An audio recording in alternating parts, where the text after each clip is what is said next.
एका बाजूला नव्या शैक्षणिक वर्षाच्या पहिल्या दिवशी विद्यार्थ्यांचं उत्साहात स्वागत करण्यात आलं, मात्र दुसऱ्या बाजूला अमरावती शहरातील इरविन चौक परिसरात वाहतूक व्यवस्थेचा बोजवारा उडाला। होली क्रॉस शाळेजवळ वाहतूक नियंत्रणासाठी कर्मचारीच अनुपस्थित होते, त्यामुळे विद्यार्थी, पालक आणि वाहन चालकांना मोठ्या गैरसोयीचा सामना करावा लागला। नव्या शैक्षणिक वर्षाच्या पहिल्याच दिवशी अमरावतीतील इरविन चौक येथील होली क्रॉस शाळेजवळ वाहतूक व्यवस्थेतील हलगर्जीपणा समोर आला। शाळा सुरू होण्याच्या सकाळच्या गर्दीच्या वेळेत नेहमीप्रमाणे वाहतूक नियंत्रणासाठी कर्मचारी उपस्थित नसल्यानं परिसरात मोठ्या प्रमाणात वाहतूक कोंडी झाली।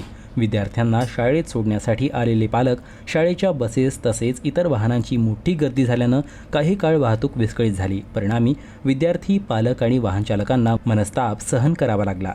शाळा सुरू होण्याच्या आणि सुटण्याच्या वेळेत या परिसरात नेहमीच मोठी वाहतूक असते, त्यामुळे विद्यार्थ्यांच्या सुरक्षिततेच्या दृष्टीनं वाहतूक पोलीस किंवा वाहतूक कर्मचाऱ्यांची उपस्थिती अत्यावश्यक मानली जाते। मात्र पहिल्याच दिवशी कर्मचारी अनुपस्थित असल्यानं नागरिकांनी नाराजी व्यक्त केली। शाळेच्या वेळेत नियमितपणे वाहतूक कर्मचारी नियुक्त करून विद्यार्थ्यांची सुरक्षितता सुनिश्चित करावी आणि भविष्यात अशा प्रकारची परिस्थिती निर्माण होऊ नये, अशी मागणी स्थानिक नागरिक आणि पालकांकडून करण्यात येत आहे।